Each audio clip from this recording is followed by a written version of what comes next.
தமிழ்நாடு அரசு ஊழியர்கள் மற்றும் ஓய்வூதியர்களுக்கு புதிய மருத்துவ காப்பீடு திட்டம் 2021 மற்றும் 2022 செயல்படுத்துவது தொடர்பான வழிகாட்டு நெறிமுறைகளை மருத்துவ மற்றும் மக்கள் நல்வாழ்வுத்துறை வெளியிட்டுள்ளது.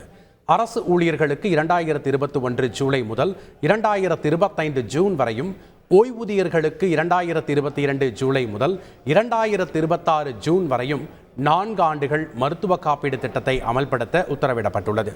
அரசு ஊழியர்கள் மற்றும் அவர்களது குடும்பத்தினருக்கும் ஓய்வூதியர்களுக்கும் அரசு மருத்துவமனைகளில் 5 லட்சம் ரூபாய் வரை கட்டணமில்லாமல் சிகிச்சை பெற இதன் மூலம் வகை செய்யப்பட்டுள்ளது. சில குறிப்பிட்ட நோய்களுக்கு 10 லட்சம் ரூபாய் வரை கட்டணமில்லாமல் மருத்துவ சிகிச்சை பெற வகை செய்யப்பட்டுள்ளது. 203 வகை நோய்கள் மற்றும் அறுவை சிகிச்சைகளுக்கு இத்திட்டத்தின் மூலம் பயன்பெற முடியும். அரசு மருத்துவமனைகளில் உள்ள அனைத்து கட்டண படுக்கை பிரிவுகளில் இத்திட்டத்தின் மூலம் சிகிச்சை பெறலாம் என்று மருத்துவ மற்றும் மக்கள் நல்வாழ்வுத்துறை அமைச்சர் மா. சுப்பிரமணியம் வெளியிட்டுள்ள அறிக்கையில் கூறப்பட்டுள்ளது. செய்திகளை உடனுக்குடன் தெரிந்து கொள்ள உடனே சப்ஸ்கிரைப் பண்ணுங்க.